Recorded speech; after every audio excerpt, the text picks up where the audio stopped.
Buenas noches, ¿cómo están?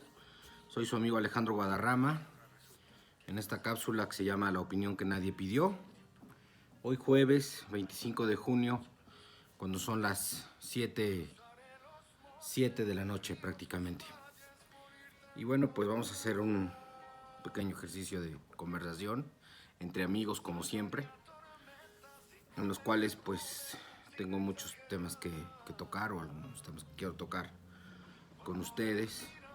En primer lugar, abordar la noticia que da a conocer hoy el secretario de Hacienda, en el cual hace mención de que ha contraído el COVID-19, lo cual es preocupante porque el día lunes, siendo hoy jueves, estuvo con el presidente de la República, y el día viernes, por lo que se alcanza a ver en un video que diversos medios de comunicación dan a conocer hoy, ya presentaba algunos síntomas porque estornudó en una conversación. Digo, pudo haber sido una alergia como él dijo, pero pudo no haberlo sido.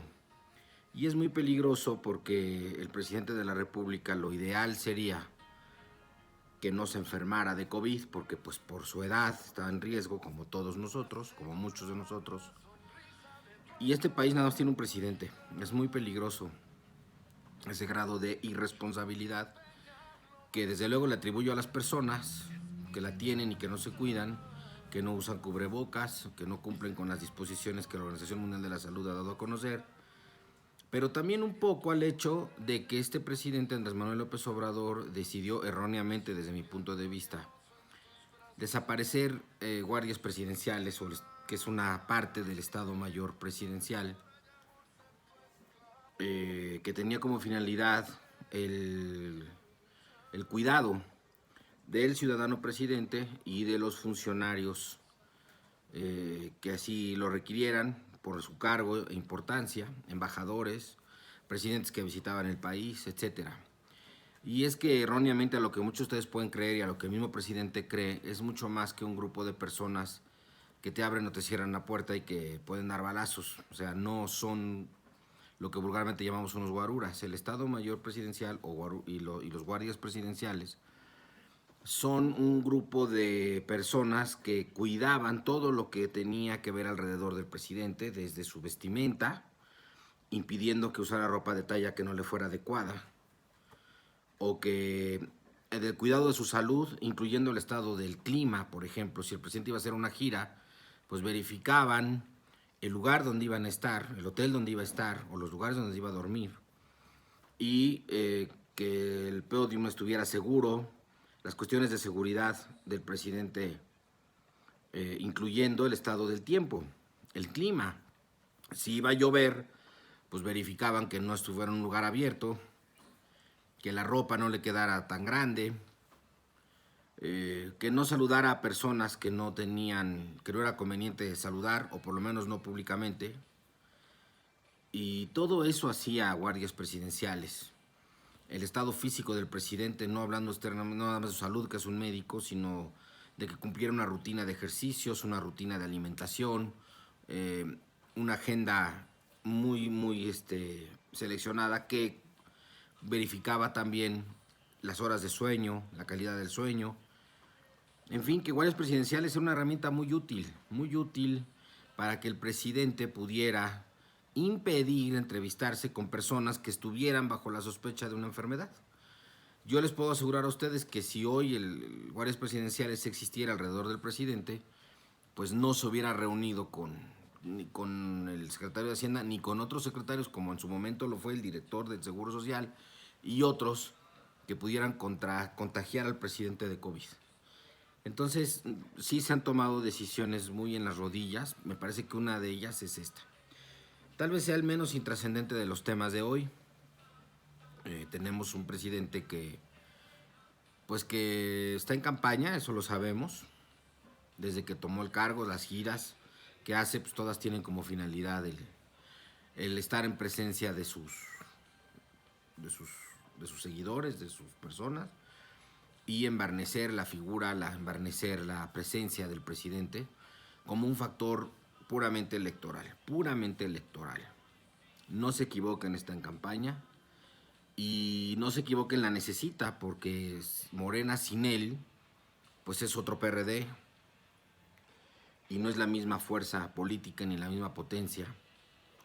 Así que no descarten que a partir de ahora iniciemos con una franca campaña de desprestigio hacia el Instituto Nacional Electoral y hacia sus consejeros.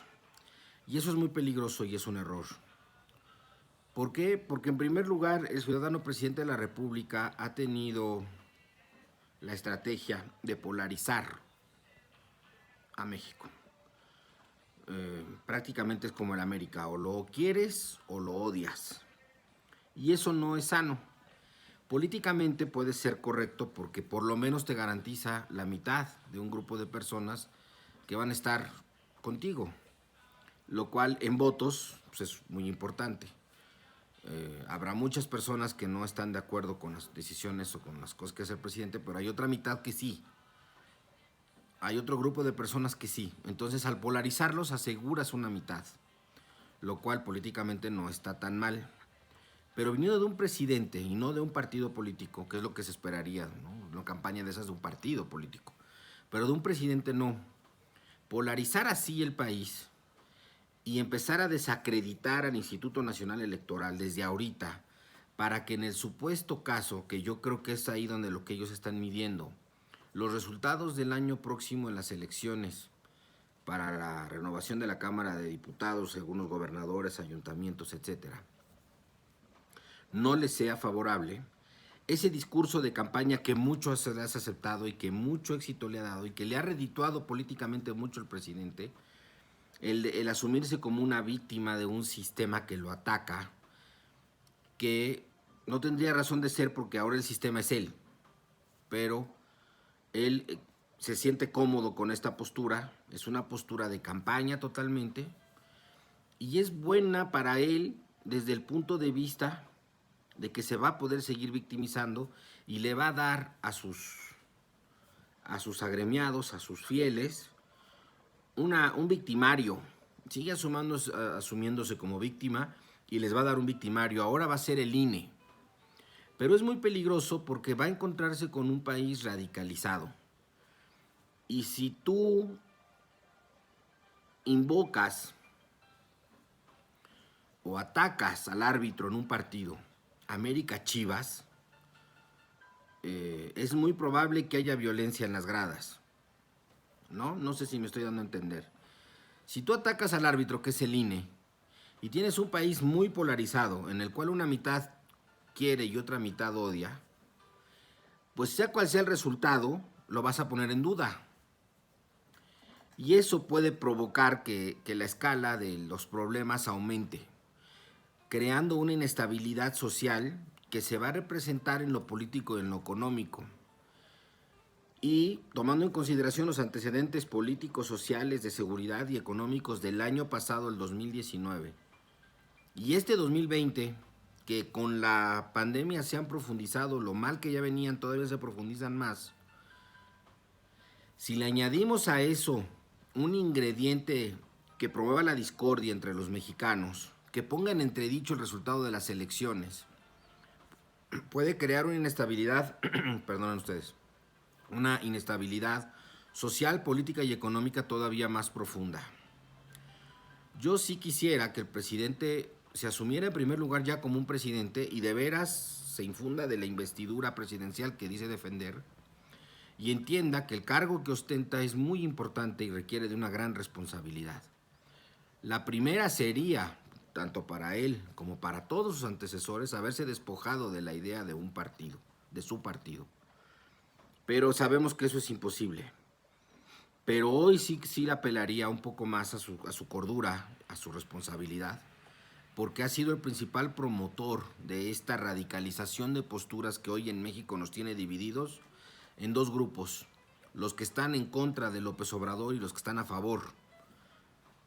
Entonces es poco frecuente, y mucho de eso tiene origen estas cápsulas, que tratemos de decir las cosas tanto buenas como malas, sin caer en radicalismos y provenientes de un análisis, más allá de la amistad o enemistad que te pueda crear la figura de un personaje como lo es el presidente de México. Y hay cosas que son más importantes que el mismo presidente. Y una de esas cosas es el INE. El INE es producto de muchos años de esfuerzo, de muchos partidos, de muchas personas que promovieron un instituto electoral imparcial y ciudadano. Cuando el presidente de la República, Andrés Manuel López Obrador, habla mal del INE y nos engaña a todos diciendo que el INE es mucho dinero el que ocupa y que se debe de recortar el dinero, lo cual no es una decisión del INE, es una decisión de la ley, y la ley la hicieron en su momento la Cámara de Diputados, la Cámara de Senadores, y fue en consenso con los propios partidos políticos. Casi todas las grandes cantidades de dinero que se manejan al INE van destinadas a los partidos, no a los consejeros y no a los ciudadanos, porque los ciudadanos no cobran un peso. El ofender al INE es ofender a las personas que intervienen en las elecciones. El desconfiar del INE es desconfiar de tu vecino. Aquel que se despierta a las 7 de la mañana porque tiene el compromiso un domingo de instalar una casilla. Aquel que le dedica tiempo, que deja de ver a su familia para contar las boletas, para sellarlas.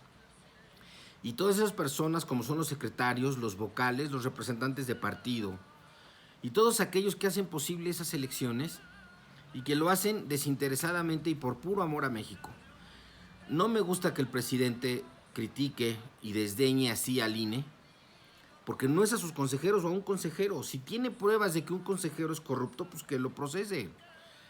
Pero hablar mal del INE y desacreditar un resultado que todavía no se da, porque se supone que te va a ser adverso y entonces lo mandas al terreno político. Este presidente politiza todo. Quiere decir que todo lo ve desde el punto de vista del poder, de mantener y acrecentar su poder. Y hay cosas que no pueden ser vistas así.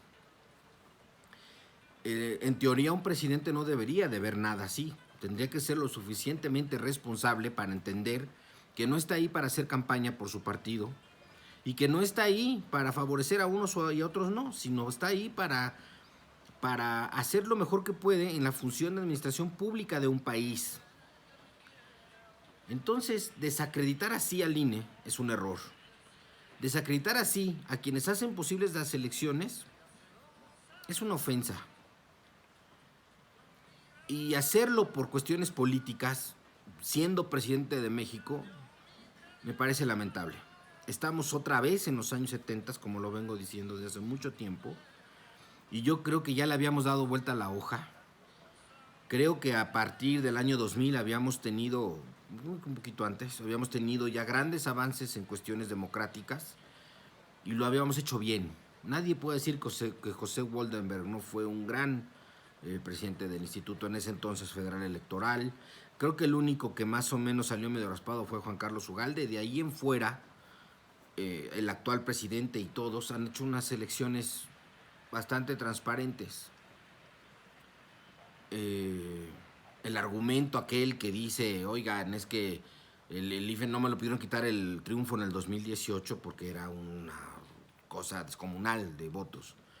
Pues sí y no, porque cuando se quieran hacer fraudes se hacen. Yo les puedo asegurar a ustedes que de haberse probado o de poderse probar un fraude, que a mí me parece que fue muy clarito en 1988, había formas de hacerlo y ahí está la prueba.